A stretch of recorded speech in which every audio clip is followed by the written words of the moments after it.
Selamat sore, saudara dan saudari yang terkasih dalam nama Tuhan Yesus Kristus. Shalom. Kita patut bersyukur kepada Tuhan karena Tuhan masih memberikan kita kesehatan sampai pada hari ini. Kita masih diberi kesempatan untuk bisa beribadah bersama-sama. Mari teman-teman, saya mau mengajak semuanya untuk mempersiapkan hati dan pikiran kita.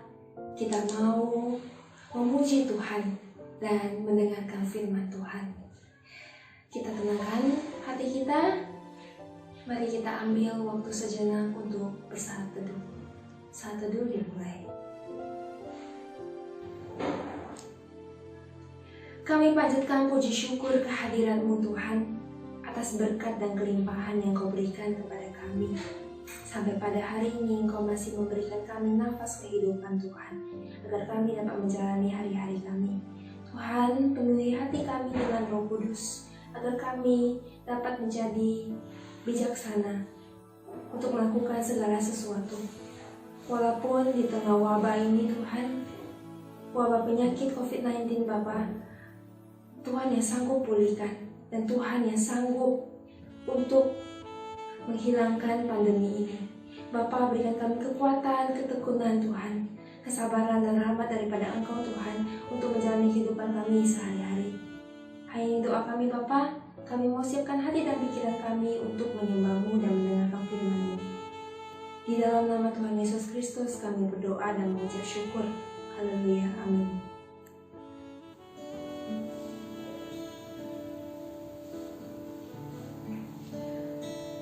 Seperti yang dikatakan di dalam kitab Filipi pasal 4 ayat 13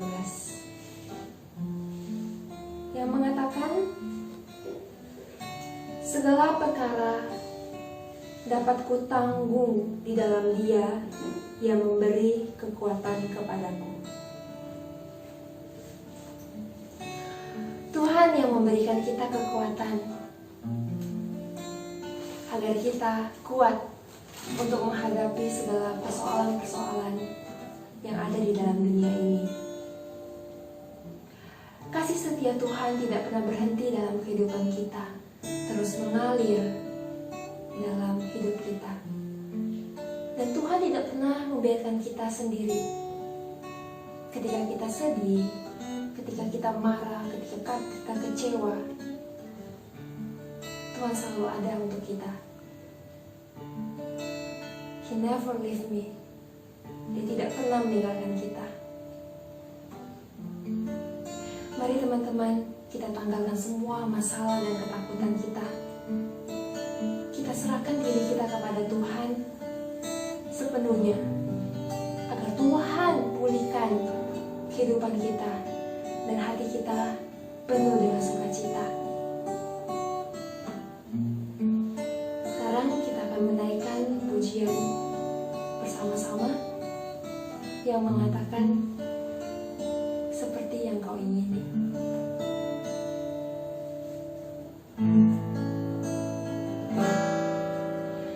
Bukan dengan barang fana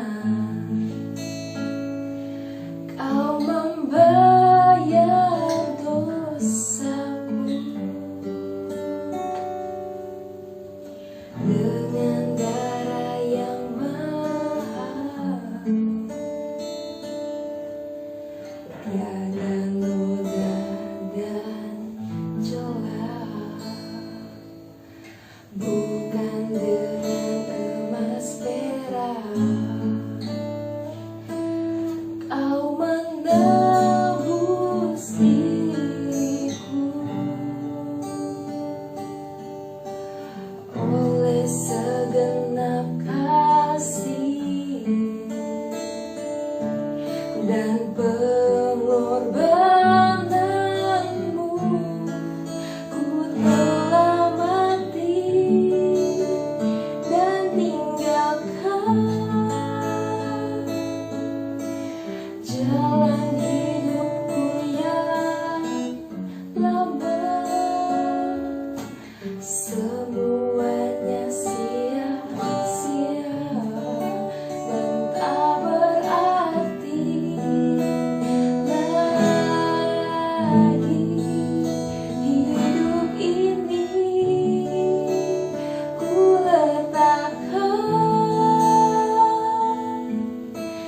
pada mesbah-Mu ya Tuhan.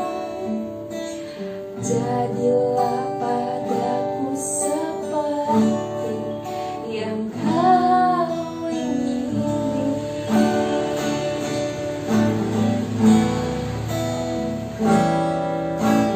Bukan dengan barang fana Kau membayar dosaku, dengan darah yang mahal. Padamu dan jelas, bukan dengan emas perak Kau menebus diriku.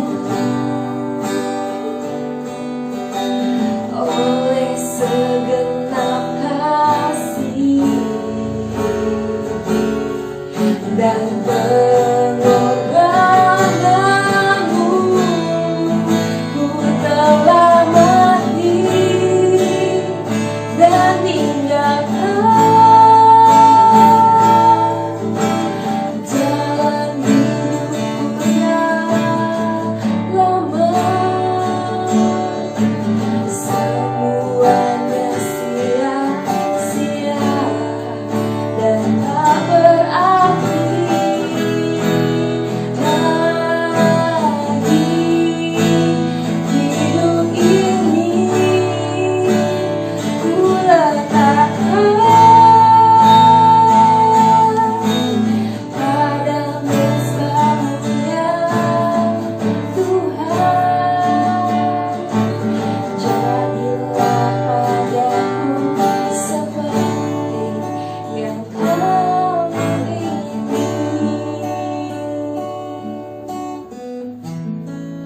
Ku telah mati dan tinggalkan-Mu, jalan hidupku yang lama. Semuanya sia-sia dan tak berarti lagi. Hidup ini ku letakkan pada mesbah-Mu ya Tuhan. Jadilah padaku seperti yang Kau ingini. Jadilah padaku seperti, jadilah padaku seperti, jadilah padaku seperti yang Kau ingini.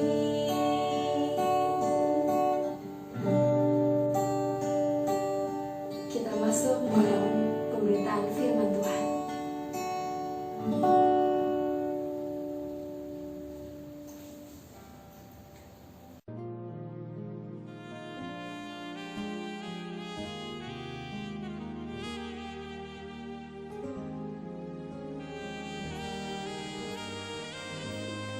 Halo, shalom teman-teman. Senang banget hari ini bisa melayani kalian meskipun kita dibatasi oleh jarak dan juga waktu. Tetapi puji Tuhan bahwa melalui hal ini, melalui teknologi yang Tuhan anugerahkan, kita boleh bersekutu bersama-sama. Dan terlebih aku, Heri Jiu dari Banjarmasin, bisa melayani kebenaran firman Tuhan. Nah saudara, aku ajak kita semua buka di dalam Matius pasal yang ke-5, ayatnya yang ke-13 sampai dengan ayatnya yang ke-16. Beginilah firman Tuhan. Garam dunia dan terang dunia. Kamu adalah garam dunia. Jika garam itu menjadi tawar, dengan apakah ia diasinkan?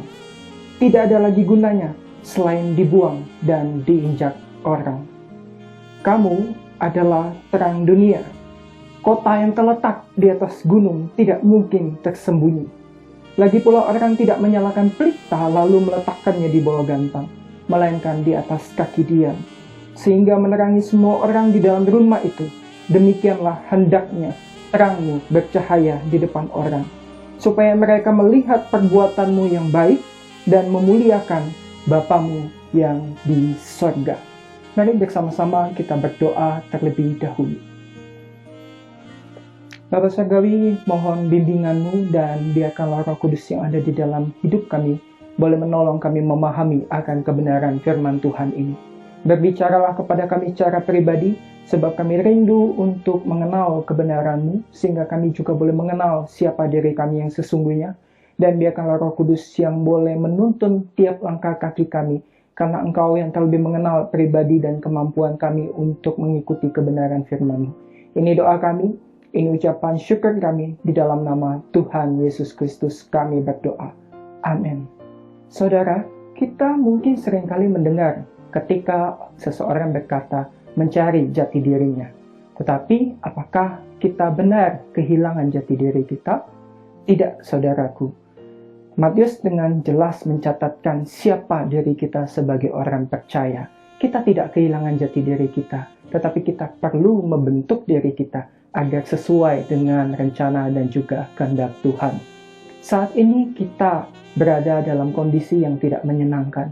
Kondisi di mana kita harus berada di rumah, terkungkung di dalam rumah, dan harus melakukan segala sesuatu di dalam rumah. Tetapi ini kiranya menjadi kesempatan yang tepat bagi kita untuk boleh merenungkan keberadaan diri kita di tengah-tengah dunia yang begitu besar ini. Saudaraku, ketika Matius mencatatkan bagian ini, Matius terlebih dahulu menuliskan mengenai ucapan bahagia Tuhan Yesus. Di sana, Matius mencatatkan ada berbagai orang yang mendapatkan ucapan bahagia dari Tuhan Yesus. Ada mereka yang miskin, mereka yang kelaparan, mereka yang berduka, mereka yang haus dan lapar akan kebenaran firman Tuhan. Ada berbagai macam pribadi yang dicatatkan oleh Matius. Matius juga dengan cermat mencatatkan tentang identitas Tuhan Yesus di dalam nas selanjutnya. Di sana dicatatkan mengenai posisi Tuhan Yesus di dalam hukum Taurat. Nah, di tengah-tengah akan kedua identitas bagian nas yang disebutkan oleh Matius, Matius mencatatkan dengan jelas tentang entitas keberadaan anak-anak Tuhan di tengah-tengah dunia ini. Jadi siapakah engkau?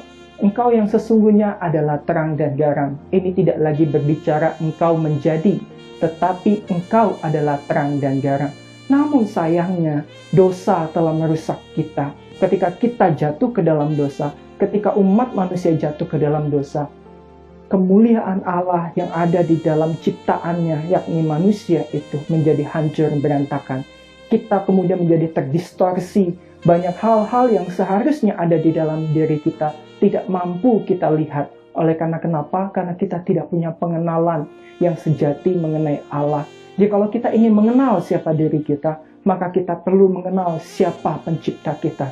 Sehingga pengenalan diri yang sejati, identitas yang sejati itu tidak bisa kita lepaskan dari pengenalan akan Allah kita. Namun dosa sudah menjadi penghalang. Tetapi saudaraku, Yesus telah mati di atas kayu salib untuk menebus engkau dan menebus diriku dan menebus semua orang yang mau percaya kepadanya. Sehingga kita diberikan kesempatan, kemampuan untuk merestorasi, untuk kembali memulihkan akan identitas diri kita. Namun pertanyaannya, bagaimana kita dapat mengenali diri kita yang sesungguhnya? Oleh karena kita mengalami distorsi-distorsi ketika kita dibesarkan di dalam keluarga kita, ketika mungkin kita berada di lingkungan pertemanan kita, ada begitu banyak hal yang kemudian merusak hidup kita, sehingga kita tidak lagi dapat menggunakan kacamata yang jernih, yang jelas untuk melihat bahwa di dalam diri kita ada hal-hal yang baik, ada hal-hal yang Tuhan sedang titipkan untuk dikerjakan. Oleh karena kita adalah terang dan garam Tuhan. Nah, teman-teman, aku punya satu teori pendekatan yang bisa menolong kita untuk mengenali diri kita. Tentu saja, pengenalan diri kita harus seimbang dengan pengenalan kita akan Tuhan. Nah, Tuhan sudah memberikan kita komunitas untuk boleh menghidupkan menunjukkan akan identitas kita yang sejati. Kalau kita kumpulnya sama orang-orang yang rusak, maka otomatis firman Tuhan katakan pergaulan yang buruk merusak kebiasaan yang baik. Namun, apakah kita tidak bisa menjadi berkat di tengah-tengah komunitas yang rusak? Tentu saja kita dapat menjadi berkat bagi komunitas yang rusak. Tetapi kita pun butuh komunitas yang baik supaya hidup kita, kehidupan kekristenan kita pun boleh diasuh masuk ke dalam hal-hal yang baik. Semakin melihat dan memurnikan akan diri kita yang sudah terdistorsi. Saudaraku, melalui pendekatan akan teori ini, aku berharap kita dapat memanfaatkan komunitas yang kita miliki supaya kita boleh mengenal diri kita. Dan teori yang aku tawarkan untuk boleh kita pakai sebagai pendekatan untuk mengenali diri kita yang sesungguhnya, entah siapapun diri kita itu, sebagai seorang percaya, kita dapat memanfaatkan teori ini dengan memanfaatkan komunitas orang-orang yang ada di sekitar kita. Tentu saja komunitas anak-anak Tuhan. Biarkan Tuhan memakai komunitas ini menolong kita untuk mengenali siapa diri kita yang sesungguhnya. Teori ini disebut sebagai teori jendela Johari dan yang akan aku jelaskan di dalam slide berikutnya. Johari adalah akronim dari dua orang yang bernama Joseph Luft dan juga Harrington Ingham. Teori ini pertama kali digunakan oleh mereka untuk menggambarkan sebuah relasi yang penuh dengan kesadaran diri atau pengenalan diri ketika berkomunikasi, berinteraksi dengan orang lain. Coba kita pikirkan relasi yang kita miliki. Misalnya satu orang yang ada di gereja, dalam PA, komsel, ataupun yang lainnya, seseorang yang kita percaya dan kita rasa cukup dekat. Kita akan memberikan penilaian terhadap relasi yang kita miliki. Penilaian ini berkaitan dengan dua komponen yang ditawarkan oleh Johari. Komponen tersebut adalah keinginan untuk membuka diri. Jadi kita akan memberikan penilaian seberapa sih kita punya keinginan untuk membuka diri kita kepada orang lain. Apakah kurang, paling bawah, sangat-sangat terbuka. Kita mau sekali terbuka membuka diri kita kepada orang lain. Misalnya kita kasih nilai di pertengahan begitu ya, kita kasih tanda merah. Nah, teman-teman bisa mencoba ini di sebuah kertas ya, kita bisa mengerjakan ini bersama-sama. Komponen kedua yakni keterbukaan dan kerelaan untuk mendengarkan umpan balik. Jadi setelah kita membuka diri kita menceritakan misalnya kebiasaan-kebiasaan buruk kita menceritakan dosa-dosa yang selama ini mungkin kita tidak pernah ceritakan. Kemudian teman kita atau orang yang kita dekat ini meresponi. Seberapa kita mau menerima feedback atau respon dari teman kita ini. Apakah kurang di sebelah kiri atau sangat terbuka di sebelah kanan. Misal katakanlah kita cukup terbuka gitu ya untuk mendengarkan, mendapatkan respon, feedback dari teman kita. Kita kasih tanda merah. Selanjutnya kita berikan garis supaya bisa terbentuk kolom seperti ini, dan kolom-kolom ini kita sebut sebagai diagram. Nah, diagram-diagram ini hadir ketika kita berelasi kita mendapati bahwa ada hal-hal yang kita tahu dan juga ada hal-hal yang orang lain tahu. Nah, wilayah yang kita tahu, pengenalan diri kita dan orang lain tahu tentang diri kita, ini wilayah open. Tetapi ada juga wilayah yang tidak kita ketahui ternyata, dan ada wilayah yang orang lain tahu. Nah, wilayah yang kita tidak tahu tetapi orang lain tahu, misalnya kita itu tukang ngeluh tetapi kita nggak tahu gitu ya. Ternyata teman kita bilang, kamu tuh suka ngeluh, setiap kali waktu ngeluh, setiap kali waktu menghalakan nafas dan segala macam. Ini wilayah butanya kita. Sesuatu yang tidak kita ketahui tetapi orang lain tahu. Ini blind side-nya kita. Kemudian ada wilayah di mana kita tahu tetapi kita tidak pengen orang lain tahu. Kita sembunyikan. Ini hidden self-nya kita. Kita menyembunyikan. Kita nggak mau orang lain tahu dosa-dosa kita atau kebiasaan-kebiasaan buruk kita, begitu ya. Dan wilayah yang tidak kita ketahui dan orang lain tidak tahu, itu adalah wilayah di unknown-nya kita atau misteri yang tidak dikenali. Nah, teman-teman, ini kuadran 1, 2, 3, 4. Ini nanti teman-teman bisa screenshot dan bisa teman-teman pelajari begitu ya. Tetapi yang saya ingin kita bersama-sama pelajari adalah ketika kita membuka diri, maka kita memiliki kesempatan untuk bertumbuh. Johari memberikan beberapa hal begitu ya, prinsip untuk mengalami pertumbuhan ketika kita berinteraksi dengan orang lain atau terbuka dengan orang lain. Ada 3 hal untuk bertumbuh. Kita itu harus exposure, kita harus mendengarkan feedback, dan juga harus explore bagian wilayah-wilayah misterinya kita. Yang pertama, kita exposure, kita membuka diri kita mengaku ke teman-teman kita punya kebiasaan buruk, misalnya ada dosa-dosa yang selama ini kita sembunyikan. Entah apapun itu, mungkin kita suka menyembunyikan kebiasaan-kebiasaan buruk kita. Kita katakanlah terlibat pornografi, ataupun suka mencuri, yang lain-lain. Kita cerita ke teman kita yang bisa kita percayai karena kita mau mengalami pertobatan dan juga pertumbuhan. Jadi ketika kita exposure, teman kita memberikan kita feedback, sehingga ada wilayah yang tidak kita ketahui akhirnya dibukakan kepada kita. Ada dimensi-dimensi kehidupan kita yang selama ini kita tidak lihat, sekarang dibukakan. Nah, ini feedback dari teman-teman kita, bahwa kita mungkin bisa lepas dari pornografi kita, atau kebiasaan mencuri kita, kebiasaan marah-marah kita, dan yang lain-lainnya itu. Kita dapat feedback. Ternyata kita mengetahui bahwa, ternyata saya punya potensi loh untuk mengatasi hal-hal itu. Sehingga kita menemukan bahwa yang dulu kita tidak bisa, sekarang kita bisa. Karena kita mau explore, kita mau mencoba mencari cara gitu ya, bersama dengan komunitas yang kita percayai, atau orang yang tadi kita percayai. Dia bisa menolong kita untuk memulihkan bagian-bagian di mana kita rasa kita perlu dipulihkan, kita perlu pertobatan di sana. Barry Farber menyampaikan bahwa keterbukaan itu memiliki dua hal utama dan fungsinya itu berkaitan, yakni untuk terkoneksi dengan orang lain dan juga untuk pengertian yang lebih baik terhadap diri sendiri. Jadi semakin kita terkoneksi dengan orang, maka kita semakin akan memahami siapa diri kita. Demikian, semakin kita terkoneksi dengan Allah, maka kita semakin mengenal diri kita.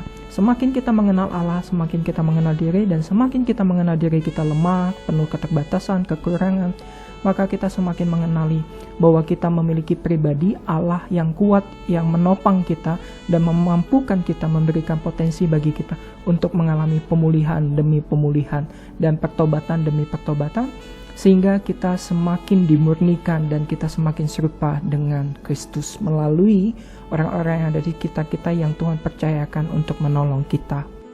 Saudara, setelah mendengarkan penjelasan dari teori jendela Johari, maka saat ini keputusan, pilihan ada di dalam tanganmu. Firman Tuhan sendiri katakan di dalam Matius pasal 5 ayat 13-16 ini. Matius mencatatkannya. Tidak ada garam yang tidak memberikan rasa. Kalau sampai garam itu tidak memberikan rasa, maka dia tidak ada artinya selain dibuang ke jalanan dan tidak lebih berharga daripada kotoran binatang. Bayangkan teman-teman. Dan juga Matius mencatatkan, tidak ada orang yang menyalakan akan pelita, kemudian menaruhnya di bawah gantang, tertutup, tidak dapat dilihat. Tetapi orang justru menaruhnya di atas kaki dia, sehingga bisa menerangi akan seisi rumah tersebut.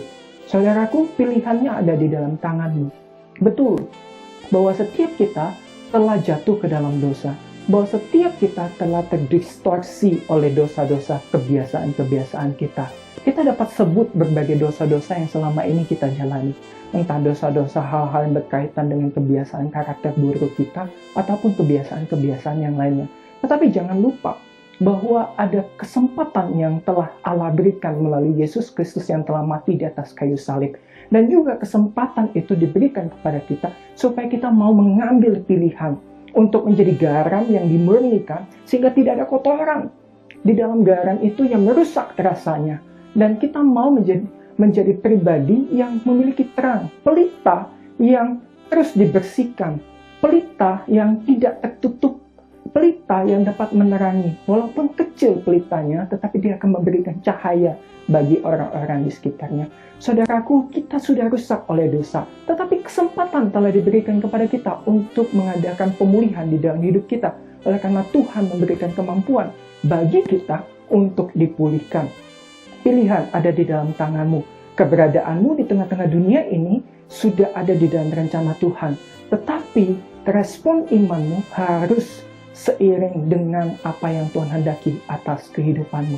Saudaraku, sebuah kesenian di Jepang yang disebut sebagai kintsukuroi adalah kesenian memperbaiki bejana. Kita adalah bejana-bejananya Tuhan. Ketika Tuhan menciptakan kita begitu mulia adalah untuk tujuannya menyenangkan hatinya dan memuliakannya. Tetapi sayangnya ketika kita jatuh ke dalam dosa, bejana itu menjadi rusak, bejana itu menjadi pecah. Nah, kintsukuroi ini adalah seni memperbaiki bejana. Ketika bejana itu pecah, teman-teman tahu ya, kalau bejana buatan orang Jepang itu gelas, mangkok, piring, atau apapun yang dari tanah liat itu, di dalam kesenian mereka, itu sangat mahal. Tetapi, barang yang mahal ini kalau tidak sengaja dijatuhkan, atau dengan sengaja dipecahkan begitu ya, jadi tidak ada harganya. Tidak ada harganya sama sekali. Tetapi, seni yang bernama kintsukuroi ini mengumpulkan akan pecahan-pecahan tersebut, kemudian merangkainya kembali, kemudian mengisi bagian-bagian yang hilang atau celah-celah daripada pecahan-pecahan itu dengan logam mulia. Sehingga logam mulia itu dapat melekatkan kembali piringan pecahan-pecahan bejana itu dan kemudian menjadikannya sebagai bejana yang utuh kembali. Dan teman-teman tahu, seni kintsukuroi ini dapat memulihkan bejana yang mahal, yang pecah, kemudian dipulihkan menjadi bejana yang kembali berharga. Bahkan lebih mahal dari kondisinya yang semula. Teman-teman, Tuhan sudah mengadakan pemulihan atas hidup kita. Tetapi kita perlu merespon. Kita perlu mengenali bagian-bagian cacat di dalam diri kita. Kita perlu mengenali bagian-bagian celah yang ada di dalam diri kita. Kita perlu mengenalinya. Dan ketika kita mengenalinya lewat komunitas kita, kita menyadari, oh ternyata saya begini dan begitu. Kita perlu datang kepada Tuhan. Tuhan, ini kelemahanku.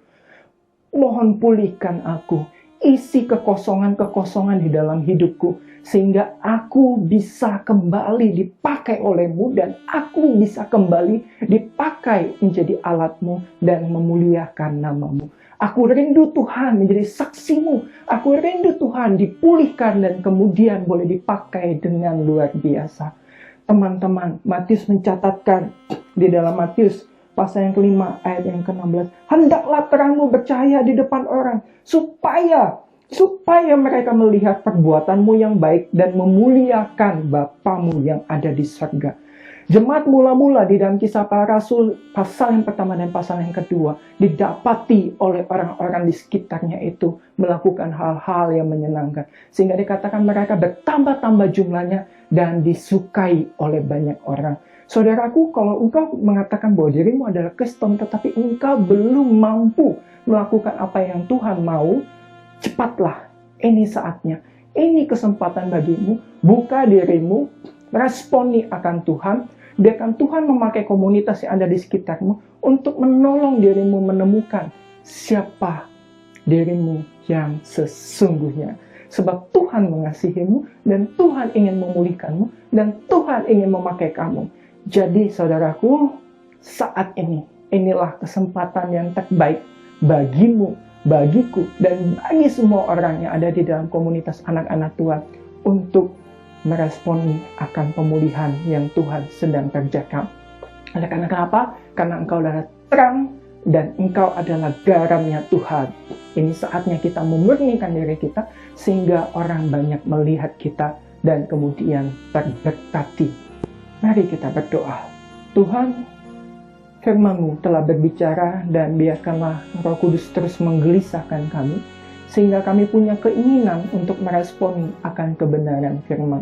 Sehingga kami punya keinginan untuk menghidupkan kebenaran firman itu bersama-sama pertolongan yang Kau berikan kepada kami untuk menjalani kehidupan kami yang menyenangkan hati-Mu. Tolong kami untuk menemukan dan membentuk akan jati diri kami yang sesungguhnya sebagai anak-anak-Mu, mengadakan pemulihan demi pemulihan di dalam hidup kami, sehingga hidup kami memuliakan nama-Mu. Tolonglah kami ya Roh Kudus, kami berserah di dalam nama Tuhan Yesus Kristus. Amin.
Bapa Surgawi, kami mengucap syukur kepadamu. Meski dalam kondisi yang sangat terbatas oleh karena pandemi virus COVID-19 yang saat ini sedang kami hadapi, kami masih tetap dapat bersekutu dan beribadah kepadamu. Mungkin kami terpisah oleh jarak, namun kami percaya bahwa kasih-Mu dapat mempersatukan kami. Kiranya Engkau juga terus menolong kami, merasakan kedamaian yang berasal daripada Engkau saja, sehingga tidak ada satupun kondisi yang dapat memisahkan kami daripada kasih-Mu ya Bapa. Bapa Surgawi, kami mengakhiri ibadah kami ini di dalam nama anak-Mu yang tunggal, yakni Tuhan kami Yesus Kristus. Saudaraku, setiap kita telah mendengar kebenaran firman Tuhan. Mari kita mengerjakannya dan menjadi berkat bagi setiap orang yang ada di sekitar kita. Tuhan menyertai kita hari ini, esok, bahkan sampai selama-lamanya. Amin.